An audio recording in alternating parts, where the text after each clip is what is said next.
J. Paul Getty, the first billionaire on the planet, supposedly, said that by definition, you can't have a successful marriage if you're going after wealth. He said towards the end of his life, which I don't believe, I would trade all my wealth for just one successful marriage, because he was married several times. Now that's a fucking lie. I don't believe that. But when you're dead, when you get about to die, you say all kind of shit. So he said that I would trade all my wealth. But when they kidnapped his grandson, when he was about 65 years old, they said they wanted $12 million. And he says, no, I have 15 or 18 grandchildren. I'm not going to pay any ransom for anybody. Then they said, well, we're going to send you a body part of your grandson back. Send me his head. I don't care. I'm still not going to pay. They sent him his ear. Famous story. His bloody ear. And he says, I'm still not paying. I don't care. I told you, send me his head, because I'm not paying any fucking money. He had a pay phone in his house. A pay phone. He didn't have any, regular phones. Pay phone in his house. That's the only phone that he has had a pay phone.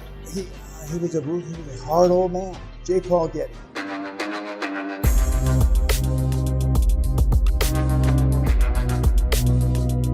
When you're doing the 60-40. 60-40.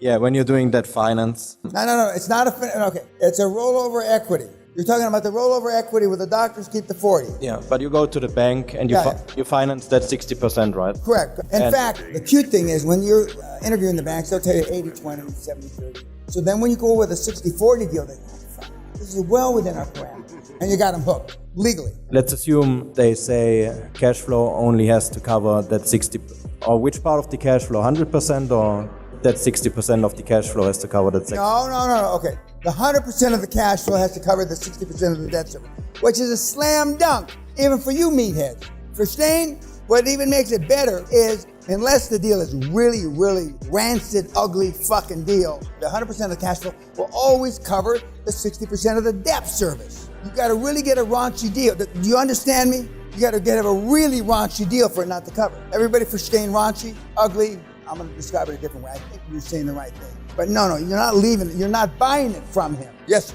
No. And you agree an exit. I don't like Jason says 3-year exit. I like 5-year exit. I like some room. At the end of 3 years, the contract, you will either exercise that and you will buy them out at that strike price that you agreed 3 years before, or you may roll them again. They may like the deal. They may want to stay. You may roll them again. I assure you, if they stay in the deal, and the deal about when you're buying a practice, once you get your first one and you got a practice, let's say there's a practice owned by 3 doctors and you bought 60%, they kept 40. When you go to the next deal, and oh, by the way, these 3 doctors are still in our deal. And then when you go to the 10th or 12th one and you got 80 doctors that own the 40%, candy from a baby. Because they will presuppose the doctors must be happy because they stayed. They won't presuppose the doctors are brain dead. It is a thing of beauty.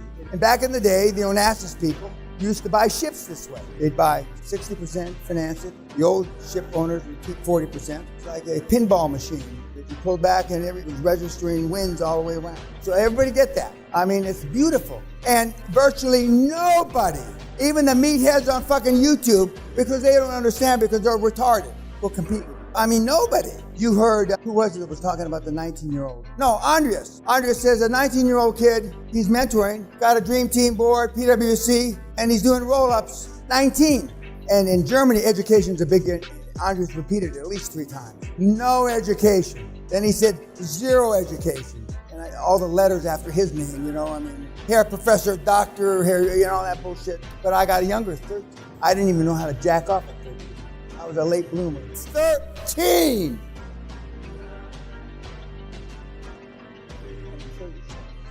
Metaphorically speaking, I would never want anybody to harm me because every human being deserves to live. Fuck you! We got too many people on the fucking planet. So now, when you're writing the goals tonight, remember, bold, unrealistic, bodacious, over the top, unconventional, and you cannot accomplish in your lifetime. These are big motherfuckers. Big.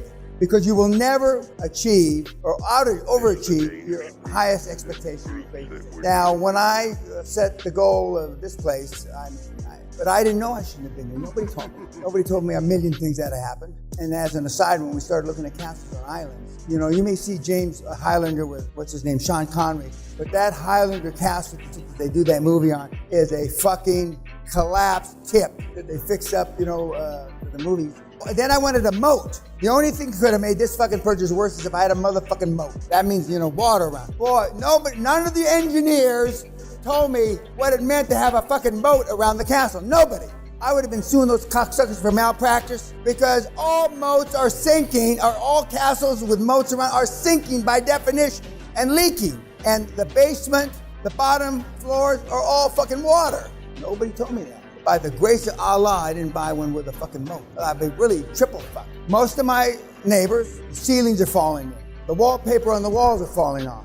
Rising damp, wet rot, dry rot. The floors, the toilets have fallen through the floorboards in the toilets. The pipes are all rotted. Most of the people live in 1/4 of the castle, maybe a half of the castle. And all the other places are boarded off. It costs $200 a day to heat the castle. Now, some of you said it was too hot. I don't know who. So then my crack staff, and I say crack because it could be crap. My crack staff turned the heat up, everything. No hot water in the kitchen, no nothing. My crack staff. It wouldn't be so funny if it weren't true.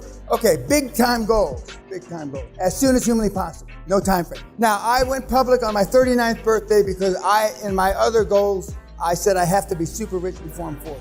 I gotta be super rich at 35, 33, 32. As soon as humanly possible. No time limits. Time limits only restricted. A couple of you have got big birthdays coming up. As soon as humanly possible. Don't time to your birthday. And it happens. Anything else about goals, affirmations? And by the way, we didn't discuss the lady for 26 years. 26 years with no day off. What is the takeaway about a Chinese lady, 26 years with no day off? Yes? She never spent time with her family. Well, all of us never spent time with anybody that's made, this is a Trumpism, exaggerate. Anybody that's made any fucking serious money, serious money, never spent time with their families, by definition. I wish it weren't so, Joe. I wish it weren't so, but that is.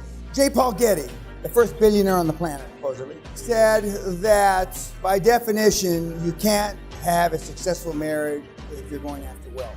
He said towards the end of his life, which I don't believe, I would trade all my wealth for just one successful marriage. He was married several times. Now that's a fucking lie. I don't believe that. But when you're dead, when you get about to die, you say all kind of shit. So he said that I would trade all my wealth. But when they kidnapped his grandson, when he was about 65 years old, they said they wanted $12 million. And he says, no, I have 15 or 18 grandchildren. I'm not going to pay any ransom for anybody. Then they said, well, we're going to send you a body part of your grandson back. Send me his head. I don't care. I'm still not going to pay. They sent him his ear.